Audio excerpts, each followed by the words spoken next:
Hola, ¿cómo están todos y cómo están todas? Bienvenidos a nuestro tercer capítulo ya de acá de Conversaciones Antárticas, en nuestro canal oficial de YouTube del Instituto Antártico Chileno. Mi nombre es Harry Díaz, soy periodista del Departamento de Comunicaciones del Instituto Antártico Chileno y hoy día tenemos un gran invitado para este tercer capítulo. Hoy día vamos a conversar de un tema en particular, un tema que nos atañe a todos. Vamos a hablar sobre el medio ambiente antártico. Y para hablar sobre el medio ambiente tengo un gran invitado, el doctor Luis Caro. ¿Cómo estás, Luis? Bienvenido.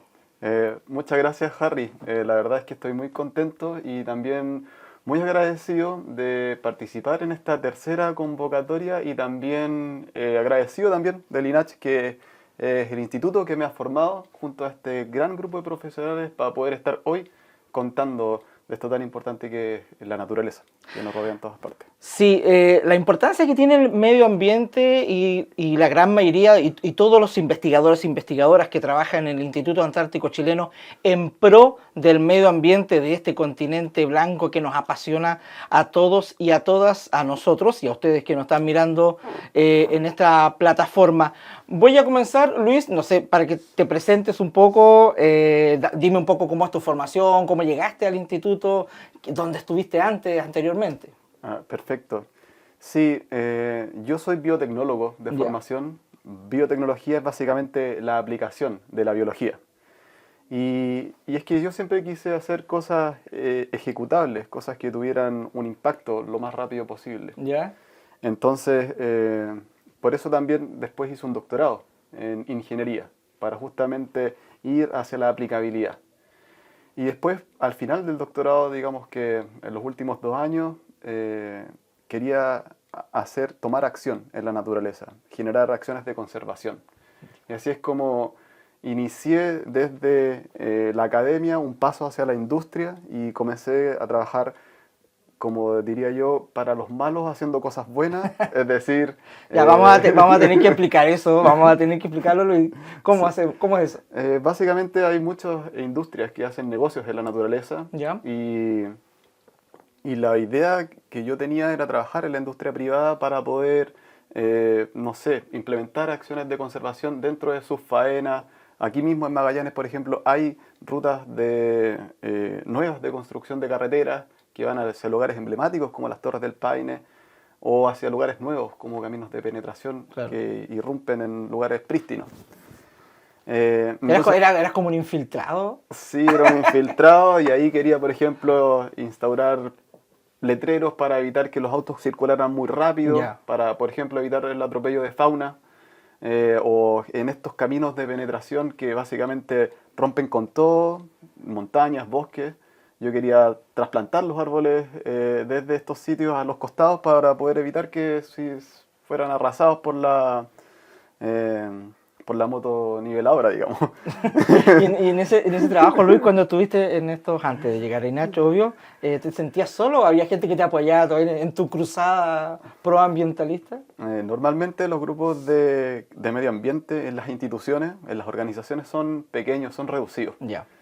Y al igual que acá, también era un grupo pequeño, éramos 3 personas. Hoy en el INACH somos 3 también. Entonces era básicamente, en este contexto privado, remar contra la corriente.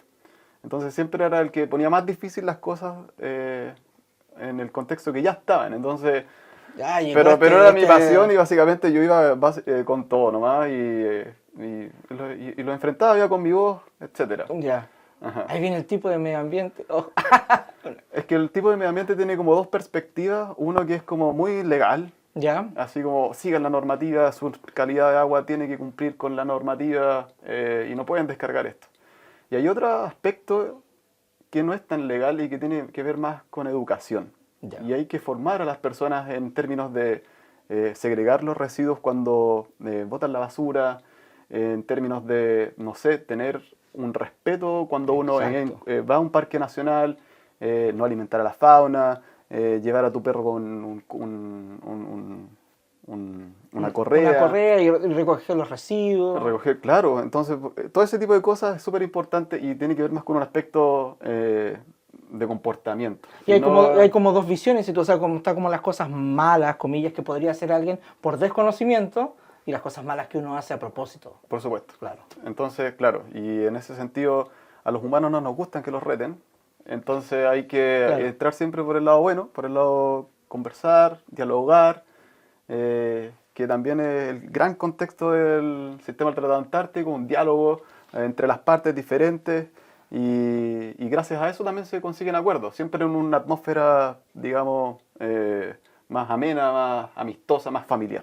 Excelente, Luis. No te me adelantes, pues ya se está adelantando el tema del Tratado Hay que Antártico. vincularlo. Vamos a vincularlo, pero se está adelantando un poquito.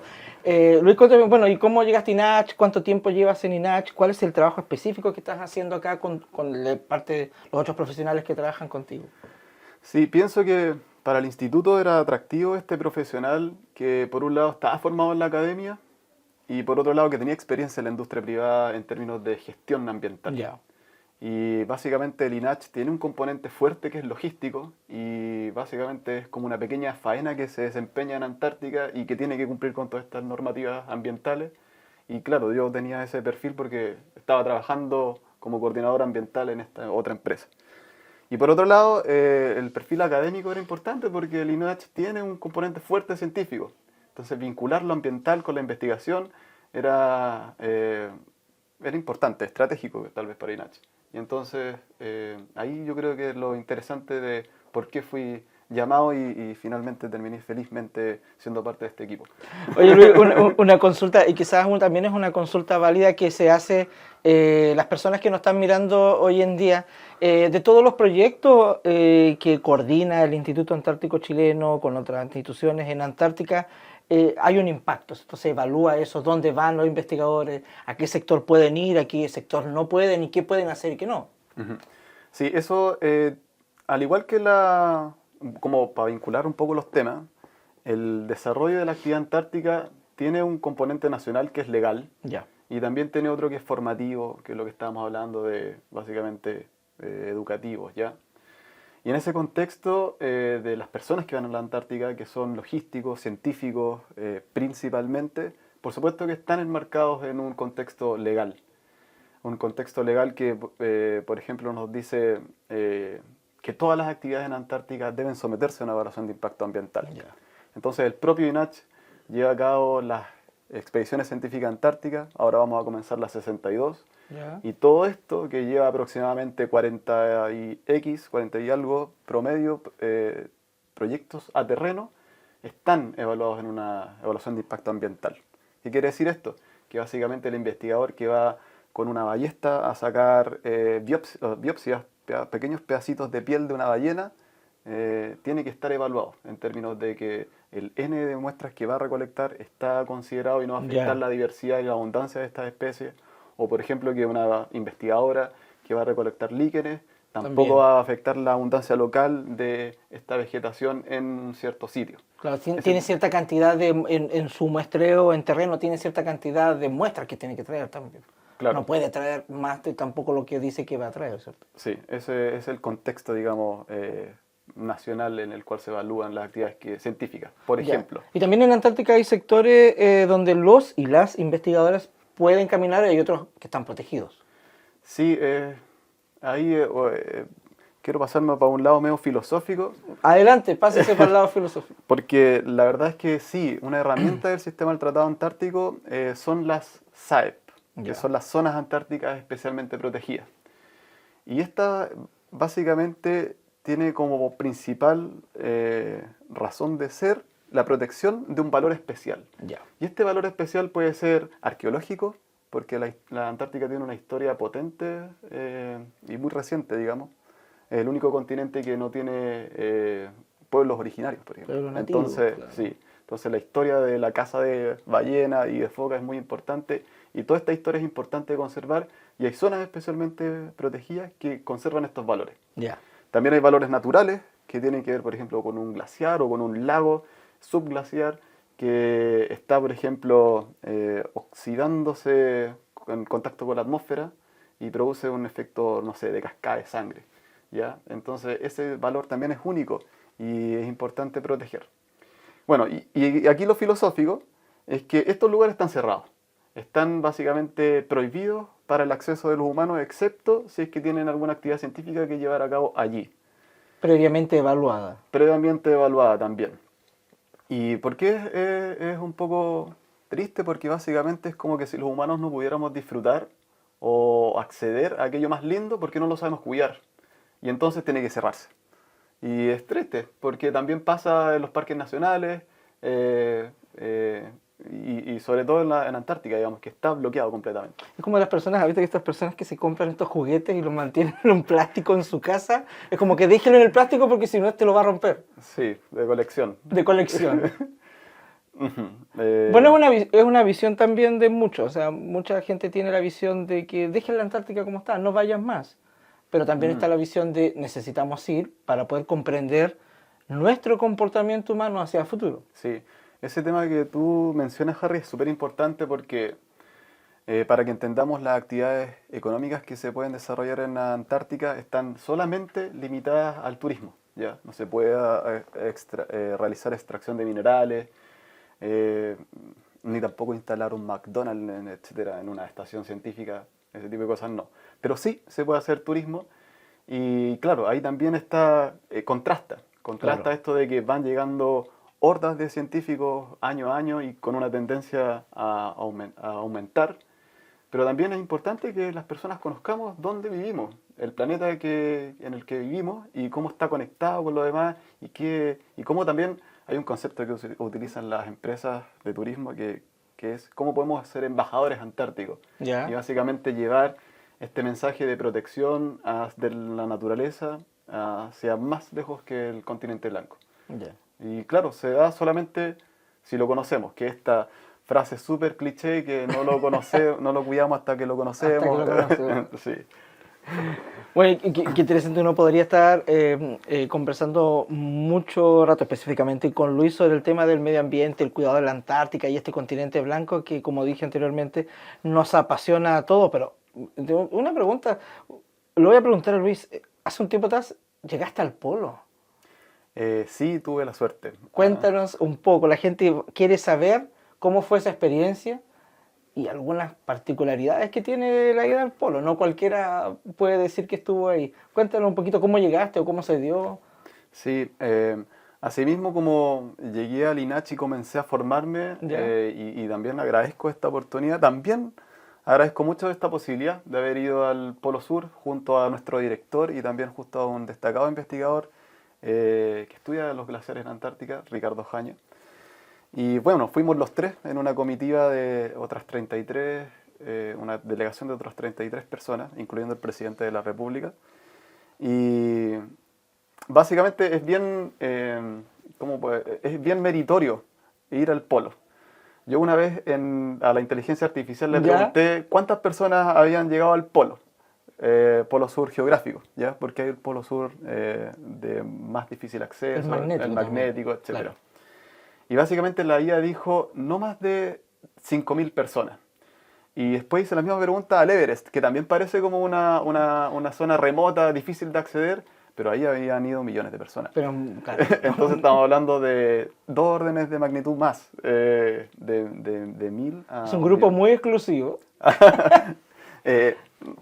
Bueno, es básicamente un honor para poder ir al polo. Y bueno, tiene bastantes, por sí sola, cosas que son únicas. El sitio en sí mismo se está moviendo a una razón, entiendo, siempre no me sé bien los números de esto, pero a una razón de 10 centímetros por año. Ya. Entonces, básicamente, los estadounidenses, que son los que operan en la base Amundsen Scott, marcan el polo y después, cada cierto tiempo, tienen que relocalizar porque Volver, básicamente bueno. todo se está moviendo. Y a propósito de esto, es una curiosidad de que se está moviendo. Aquí los chilenos estamos acostumbrados a tener movimientos sísmicos a causa de actividad volcánica. ¿Ya? Pero en el polo hay sismos porque se mueve el hielo. Entonces igual de eso es, no sé, nunca hemos sentido un sismo por el hielo, digamos, moviéndose. Es raro. Oye, ¿cuánto tiempo estuviste en el polo y qué visitaste? Entiendo que también visitaste la base, ¿cierto? Amundsen Scott. Sí, la verdad es que la ida fue más larga que la estadía. ¿Ya? Es una escala de varios puntos, básicamente 12 horas volando entre Twin Otter y otros medios aéreos. y estuvimos en una cita que estaba programada para que durara 3 horas. Ya. Y ahí en 3 horas rápidamente descendí, fui atendido por el encargado ambiental de la base y me llevó como a unas catacumbas para entender cómo, por ejemplo, obtienen agua o cómo hacen disposición de los residuos de las aguas negras, por ejemplo. Oye, ese es un tema que la gente podría preguntarse mucho, el tema del agua. ¿Cómo lo hacen con el agua en un lugar tan remoto? Es loquísimo porque básicamente los sistemas de tratamiento de aguas servidas actuales dependen de agua líquida, que es algo como muy normal para nosotros. Pero en el polo a menos 50 grados promedio no puedes tener agua líquida, y entonces meterle energía para tenerla líquida es poco eficiente. Y lo que es más eficiente es que básicamente en el mismo lugar donde se extrae agua, que ¿Ya? consiste en derretir el hielo, en esa misma fosa que se forma, meten después el agua, Ya. el 2 y el Es 1, el 2 digamos. por 1. El 2 por 1. 2 por 1. Y bueno, no es, el sistema del Tratado Antártico, los protocolos Madrid lo permite para operaciones en Antártica profunda, en Antártica continental. Pero igual, da a pensar, porque estamos ya en el siglo XXI con tecnologías ampliamente trabajadas en estos temas y seguimos dejando nuestros residuos ahí directo en la naturaleza. Entonces, Da como para pensar todavía. sí. Oye, ¿y qué alguna otra curiosidad? ¿Tuviste mucho frío en Antártica? Ese día en el polo había mucho frío, estaba soleado, había muy poca nubosidad, me imagino. Sí, normalmente no hay muchas nubes allí, las precipitaciones son escasas. Curiosamente, a pesar de que no hay ni nieve que cae, ni tampoco nieve, igual las estaciones comienzan a hundirse en la nieve.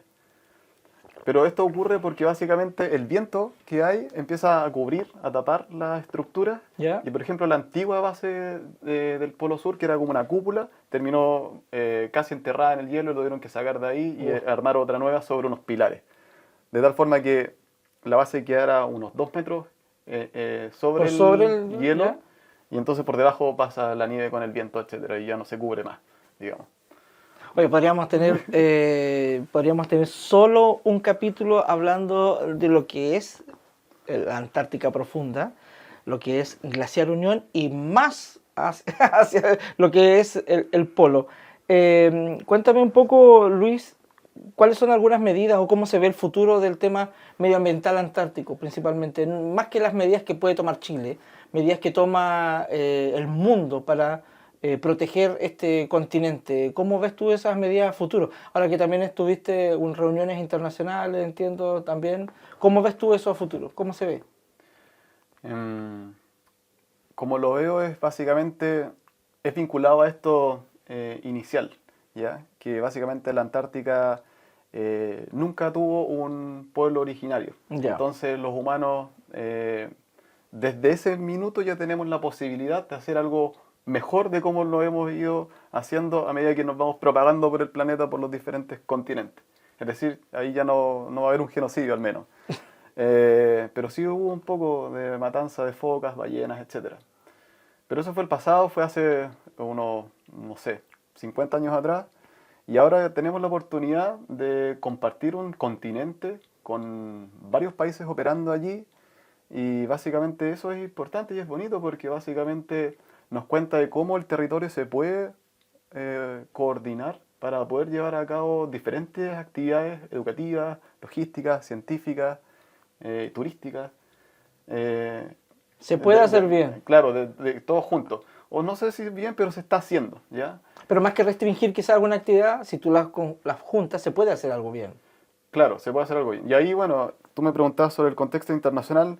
Hay siempre diferentes perspectivas, ¿ya? Ya. Hay países que están muy en pro de hacer turismo, otros que están muy en pro de bloquearlo. Entonces, básicamente, de todas formas, igual se consigue llegar a una cosa intermedia.